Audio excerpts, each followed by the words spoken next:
नमस्कार, मेरा नाम दिनेश आनंद है और आप देख रहे हैं बायोग्राफी बाय आनंद।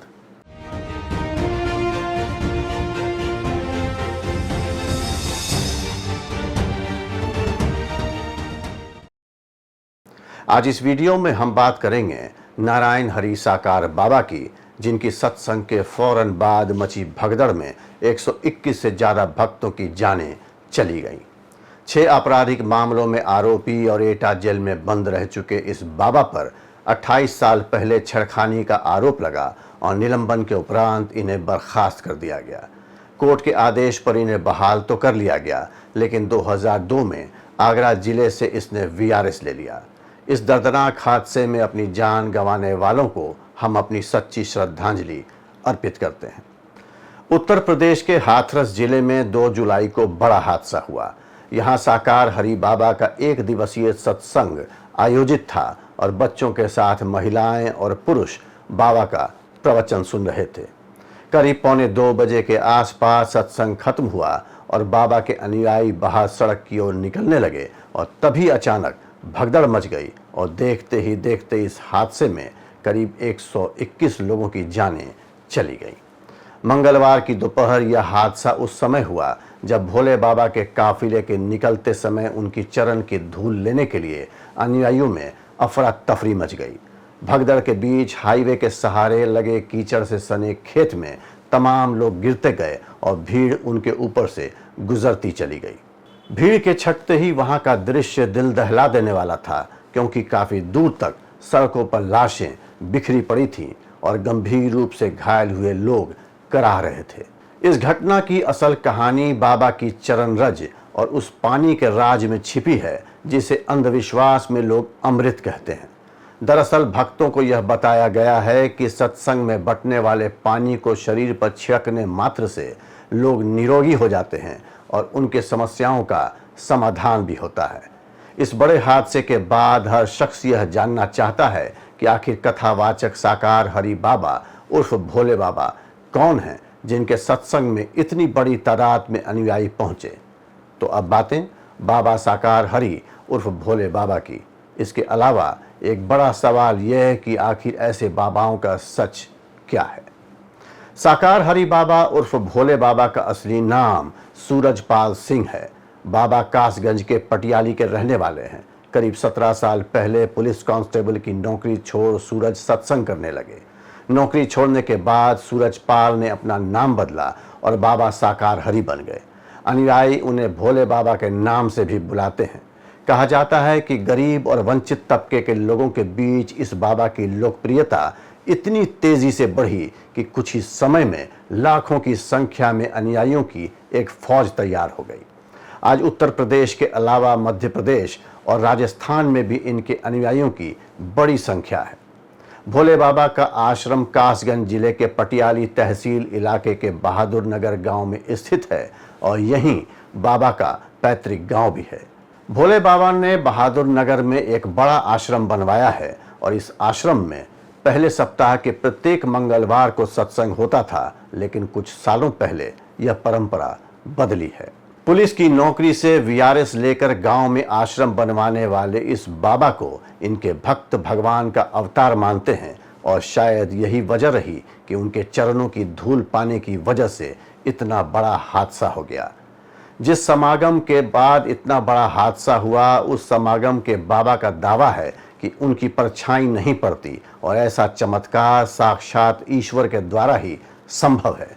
देखते ही देखते उन्हें चंदा और चढ़ावा मिलने लगे और उनकी लोकप्रियता उनकी अपनी बिरादरी में भी परवान चढ़ने लगी। प्रसिद्धि मिलने के बाद भक्तों का बढ़ना शुरू हुआ और दूसरे राज्यों तक इनकी चर्चाएं होने लगी। बाबा के आशीर्वाद लेकर लोग चुनाव लड़ते और जीत जाते। फिर क्या था, देखते ही देखते बाबा को लोग सिद्ध बाबा के रूप में पूजने लगे। आज के युग में सबसे आसान है बाबा बन जाना, कथावाचक बन जाना, धार्मिक प्रवचन करने लगना, क्योंकि यही एक फील्ड ऐसी है जिसमें कोई चुनौती नहीं, क्योंकि यहाँ हर वाक्य स्वयं सिद्ध है। हर रोज कोई बाबा प्रकट होता है और देखते ही देखते वह करोड़ों में खेलने लगता है। बागेश्वर बाबा को अभी 5 साल पहले तक कौन जानता था, लेकिन आज पूरी दुनिया में इनकी ख्याति है और एक बाबा तो ऐसे भी हुए हैं जिन्होंने तो एक देश ही खरीद लिया था। चमत्कारी चंद्रा स्वामी हथेली घुमाकर हीरा ला देते थे। कोई हवा में उड़ लेने का दावा करता है तो कोई दूसरे के शरीर में प्रवेश कर लेने का जादू जानता है। जितने बाबा उतनी बातें। आज तक किसी भी बाबा ने अपनी बात को साबित नहीं किया है। अलबत्ता हर बाबा अपने भक्तों के दिल और दिमाग में घुसकर उनको अपने बताए रास्ते पर चलने को मजबूर कर देता है। साकार हरि बाबा अपने सत्संग में मानव सेवा का संदेश देते हैं। ज़्यादातर सत्संग में लोगों से बाबा कहते हैं कि मानव की सेवा ही सबसे बड़ी सेवा है।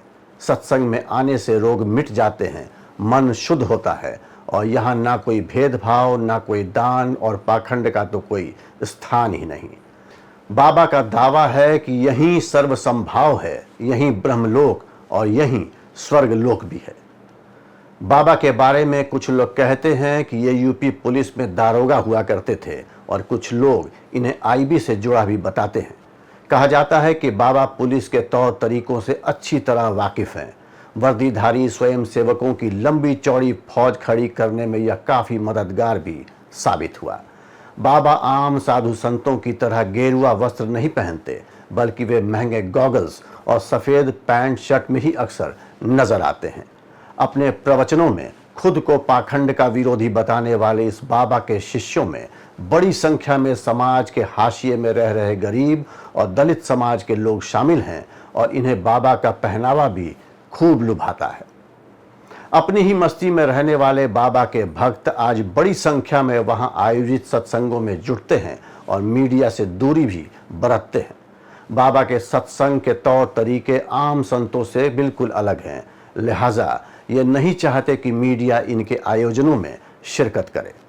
हिंदुस्तान में बाबा लोग समागम के नाम पर इतना मजमा कैसे बटोर लेते हैं, यह अब भी एक रहस्य है। भारत में दुख का कारण मनुष्य अपने भाग्य और पिछले जन्म के धत्कर्मों को मानता है। ये बाबा लोग चुटकियों में से दूर करने का पासा फेंकते हैं और स्वयं को भगवान का अवतार बताते हैं और अपनी वाणी को ईश्वरीय संदेश। अंधविश्वासी और दुखी लोग उनके पास जुटने लगते हैं, उनके उपदेशों को सुनते हैं और इस तरह बाबा लोग उनको अपने माया जाल में फंसा लेते हैं। आशाराम बापू, संत राम रहीम, स्वामी नित्यानंद, संत रामपाल जैसे अनगिनत संत भारत में हैं, जिनका आशीर्वाद लेने के लिए बड़े से बड़े राजनेता और प्रभावशाली लोग भी दिखाई देते रहे हैं। तो ऐसे में भला किसकी हिम्मत कि कोई उनके समागम पर रोक लगाए। शायद यही वजह है कि कुछ बाबा लोग निष्कंटक होकर अपनी संगत लगाते हैं और जब कभी भी ऐसे हादसे होते हैं तभी यह सबके सामने आता है। अब जरा उन 121 से ज़्यादा लोगों के परिवारों से पूछिए जिन्होंने अपनों को खोया है। अच्छा वक्त तो दूर की बात है, उनके लिए बुरे से बुरा वक्त अब शुरू हो चुका है।